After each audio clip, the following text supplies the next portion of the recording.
दोस्तों तो स्वागत है आप सभी का फिर से एक नई वीडियो में।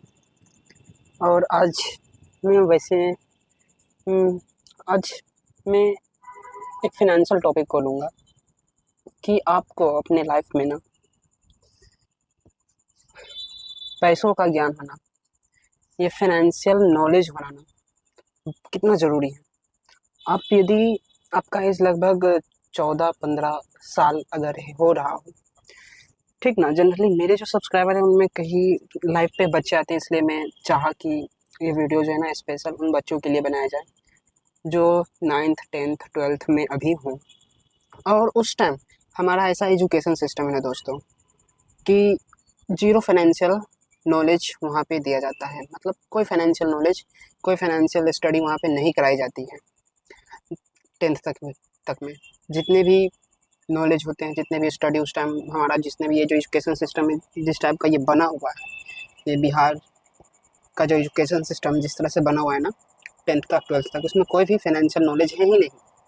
पैसे कैसे काम करती हैं, LIC क्या है, बैंक का किस तरह का नियम है ना। जबकि सोचे कि हमें रियल लाइफ में हम एक ना एक बार इन सभी चीज़ों से होकर के गुजरना पड़ता है, या तो हॉस्पिटल हो, या तो बैंक हो, या तो कभी न कभी लोन लेना हो, कभी न कभी कोई LIC इंश्योरेंस कराना हो, टर्म इंश्योरेंस कराना हो, तो हमें लाइफ में इन सभी से गुजरना होता है।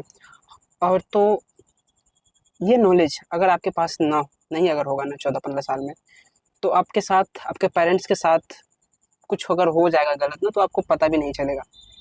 मेरी एक रियल स्टोरी जो मैं आज शेयर करने वाला हूँ दोस्तों। मेरी जब मैं 10th क्लास पढ़ रहा था, 10th जब मेरी एग्ज़ाम का यानी कि एग्ज़ाम का मैं प्रिपरेशन कर रहा था, एग्ज़ाम देने से ठीक 5-6 मंथ पहले, मैं लगभग एग्ज़ाम देने के ठीक 2 मंथ पहले ना, यानी 2016 में, 2017 में मैंने एग्ज़ाम दिया था, और 2016 में मार्च के आसपास में मेरे घर में ना एक LIC एजेंट आई थी।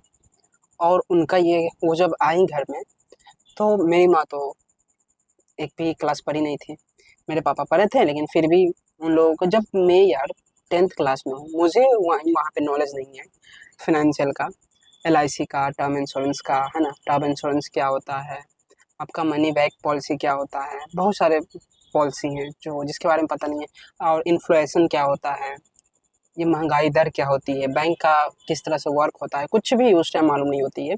और ये लोग LIC वाले जब एजेंट आते हैं ना, तो आपको कुछ भी बोल करके ना आपको बेच देते हैं, और आप उसके जाल में आ जाते हैं। और देखिए कि उस टाइम वो मुझे किस तरह से ना, एक वो जो है ना, एक वहाँ पे ना एक साइकोलॉजी यूज किए थे। पता है वो कौन सा साइकोलॉजी?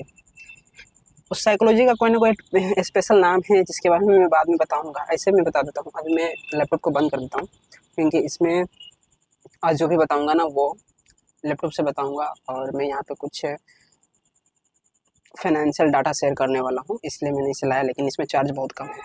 तो पहले मैं कहानी स्टार्ट कर लेता हूँ कि क्या हुआ था। साइकोलॉजी का कहीं ना कहीं ये लोग यूज करते हैं, और मैं कहता हूँ ना कि ये कारपोरेट सेक्टर वाले ना अच्छे से हर टॉपिक को ना ये लोग यूज करते हैं। तो साइकोलॉजी का टर्म ये लोग यूज करते हैं कि आपको पहले ना बहुत अच्छा, आपको अपने आप पे प्राउड फील करा देंगे। तो मेरे घर में जब आए, तो मेरी माँ तो समझने, क्या कि अनपढ़ लोग उतना जल्दी नहीं समझते किसी की बातों को, हमेशा उन्हें कहीं ना कहीं डर लगा हुआ होता है। तो उन्हें बिलीव दिलाने के लिए कहा कि आपके बच्चे हैं, तो हाँ हैं। तो किस क्लास में पढ़ रहा है? तो 10th क्लास में। कौन है? तो मेरा नाम आया। तो बोला कि आप, तुम आ जाओ विष्णु, तुम 10th क्लास में, तुम पढ़े लिखे हो, तो तुम समझ पाओगे मेरी बातों को, आपकी माँ नहीं समझ पाएगी, तो आप, तुम आ जाओ, मैं तुम्हें बताता हूँ, तुम इतने अच्छे पढ़े लिखे हो, 10th क्लास में पढ़ रहे हो, तो तुम्हें नॉलेज है। यानी पहले हमको एकदम तार के पैर पे चढ़ा दिए यार कि आप बेस्ट हो, आप बहुत अच्छे हो, आपके पास बहुत अच्छा नॉलेज है। तो जब मैंने गया, तो वो सारी लाइनें ना इंग्लिश में, कुछ टर्म्स थे तो 2-3 लाइन थी, और उसमें मेन ये बातें थी ना कि आपको जो है ना मनी बैक है, इसमें पैसा लॉस होने का कोई चांसेस नहीं है। आपको हर मंथ देखो, मतलब इंश्योर अमाउंट क्या होता है, मेच्योरिटी अमाउंट क्या होता है, वो सब सारे चीज़ मुझे मालूम ही नहीं थे उस टाइम। और ऐसा एजुकेशन सिस्टम कि आपको बताया भी नहीं जाएगा कि क्या होता है, ना तो इन्फ्लेशन, जबकि इस चीज़ को जानना बहुत ज़रूरी है, तब जाकर के आप कोई चीज़ को सही राइट डिसीजन ले सकते हैं। तो जब मुझे उन्होंने बताया कि आपका 3 मंथ में क्वार्टरली देना है, 2,000 रुपया 2,100 रुपया लग रहा है, और तुम्हें हर 5 महीना में इतने कुछ अमाउंट 20% जो है ना इतने दे दिए जाएंगे, तो इतना का इतना हो जाएगा, इतना टोटल है, एक्सीडेंटल डेथ है, ये वो फलना ढिकना चीज़ करके सारी बातें उन्होंने बता दिया। और मैं जहाँ तक उसमें जो लिखा हुआ था, मैं हाँ हाँ करते गया, क्योंकि समझ में तो आ नहीं रही थी मुझे। मुझे पता कुछ था नहीं, वो सारी चीज़ें हो गई। अब जब खुल गए ना, तो जब मैं कहूँ ना कि मैं जब 12th भी कंप्लीट किया, 12th तक भी उतना नॉलेज नहीं है, जब अगर आप साइंस डिपार्टमेंट से होते हो तो। और भले अगर आप अथी ले लेते हैं ना, कॉमर्स ले लेते हो तो थोड़ा बहुत तो उसमें किया जाता है, लेकिन मैं कहूँगा यार ये सब सारी ना बेसिक में ही डाल देनी चाहिए। जो इन्फ्लामेशन है, महंगाई है, गरीबी है, इन सभी सारों चीज़ों का ना थोड़ा सा इंग्लिश टर्म भी यूज होना चाहिए था आज के एजुकेशन में भी, क्योंकि अधिकतर जो हमारा व्यवहारिक जो चल रही है ना ये दुनिया, जितने भी LIC या जितने भी कंपनी के जो डॉक्यूमेंट होते हैं ना, वो सारे इंग्लिश में कहीं ना कहीं होते हैं। तो थोड़े बहुत तो ये होने चाहिए थे यार, ऐसा नहीं कि पूरी तरह से आपको लोन ही बना दिया जाना चाहिए। तो जब मैं आज देख रहा हूँ ना, तो आज मुझे पता चल रहा था, चलिए मैं ना वो खुलाए थे ना, वो कौन सा था और किस तरह से वो टॉपिक था। मैंने तो इसे बहुत पहले भी इसके बारे में जान लिया था, मैं समझ लिया था कि यार ये तो बेकार है, इससे बेटर तो हमारा FD दे देता। हमारा बैंक में, अगर हमारा बैंक खुले हुए थे, अगर हम उस बैंक में डाल देते ना, तो वो हमें दे देता 5.5%, फिर धीरे धीरे 6%, इधर तो 7% या 8% दे रहे हैं, तो उस तरह से वो बढ़ते चल जाता। और हाईएस्ट अभी FD हमारा दे रहा है 9 पॉइंट समथिंग कुछ % दे रहा है, तो हमको वो बेटर दे देता है ना। तो चलिए आज मैं आपको ये दिखाता हूँ कि ये मुझे कितना दे रहा था। तो बैटरी बहुत कम है, थोड़ा फास्ट दिखाने की कोशिश करूँगा। तो ये मैंने इस पर कैलकुलेशन किया, क्योंकि सारी बातें मैं बता नहीं सकता था, इसलिए मैं इस पर इससे लिखवा दिया हूँ ChatGPT से। और इसमें देखिए हमारा जो प्रीमियम है वो प्रीमियम था इतना का। और प्रीमियम वाले वो लोग क्या करते हैं ना कि देखिए एक्चुअल में आपको प्रीमियम है ना इतना, ठीक 2050 पे, लेकिन वो लोग 2100 रुपया लेते थे, 2100 रुपया समथिंग, इस तरह से करके वो लोग लेते थे। तो वहाँ पे भी कहीं ना कहीं वो लोग बचाते थे। तो देखिए ये क्वार्टरली था, यानी साल में 4 बार, यानी एक साल में 8200 रुपया प्रति माह हमने दे रहा है।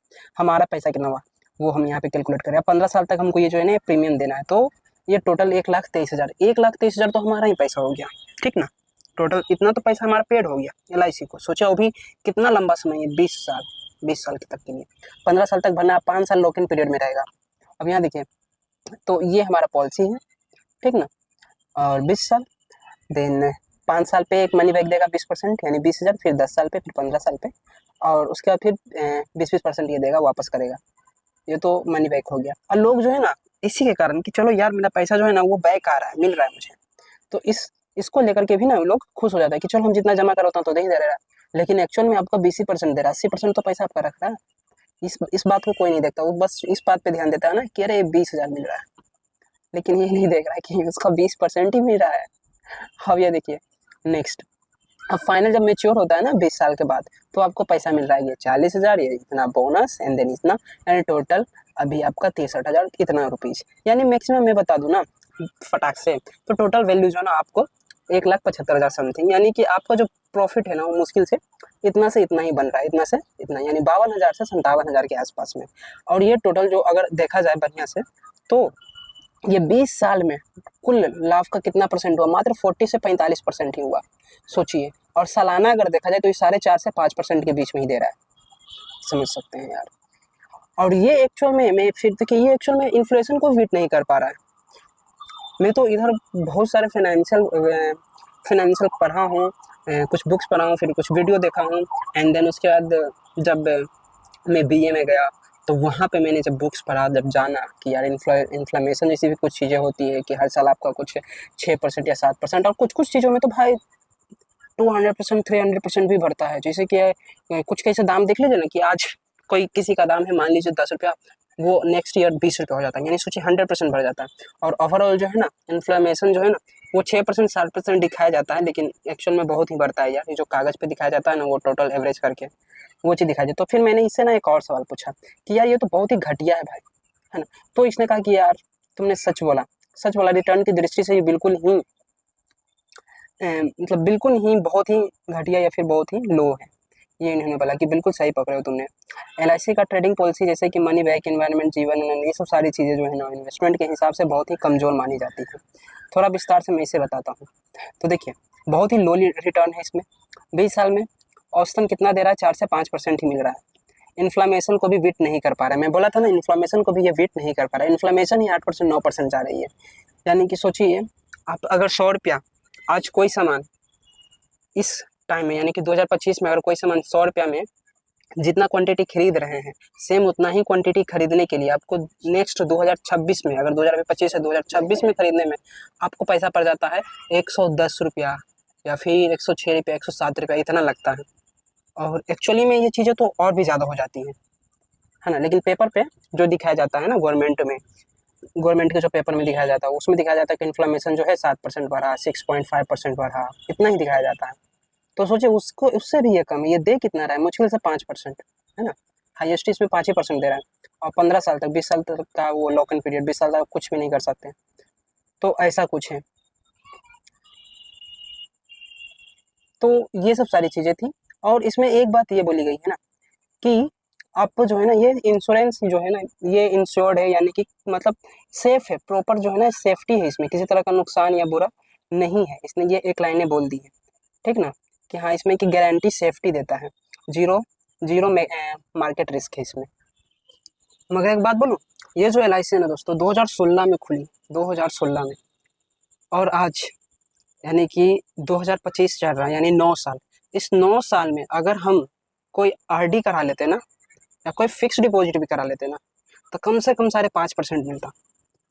और अगर हम म्यूचुअल फंड में लगा देते या इन्वेस्टमेंट में कर देते, अगर इन्वेस्टमेंट भी करते ना, अगर उस टाइम अगर मालूम होता तो इन्वेस्टमेंट करना अगर शुरू करते हैं, तो अगर हम 12% और 10% का भी रिटर्न मानते ना, तो वो मेरा पैसा अभी तक 1.4 से 1.7 लाख हो रहा था, समझिए इतना हो रहा थी पैसा। लेकिन अभी इसमें लगाने पे waste of money and waste of time है। ये कहीं ना कहीं हमारे पैसा को लूज ही कर रहा है, कम ही कर रहा है, और इससे बेनिफिट कौन कमा रहा है। तो इसके पीछे भी बहुत सारे राज हैं जो मैं इस वीडियो में नहीं बताऊंगा, कभी और बताऊंगा। तो चलिए ये वीडियो इतना ही तक रहने देता हूँ। बस मैं ये कहना चाहता हूँ यार कि आप अगर रियल लाइफ में हो ना, अगर लाइफ जी रहे हो ना, तो ज़रूरी नहीं है कि आपका केवल बुक्स, जो आपका एजुकेशन में जो बुक्स ही पढ़ाया जाता है ना, वही आपके लिए सफिशिएंट हो पूरी लाइफ को जीने के लिए। थोड़ा आपको ना अपने सिलेबस से हट के भी आपको पढ़ना होगा। पैसे वर्क कैसे करते हैं, ये बैंक किस तरह से वर्क करती है, ये LIC, ये टर्म इंश्योरेंस, RD, दुनिया में और क्या क्या न्यूज़ चल रहे हैं, इस सारी चीज़ों के बारे में ना तुम्हें जानना बहुत ज़रूरी है। तो इस चैनल से जुड़े रहना, और जो भी कुछ भी प्रॉब्लम हो तो कमेंट करना, और ये वीडियो आपको कैसा लगा ये बताना। चलिए मिलते हैं नेक्स्ट वीडियो में दोस्तों।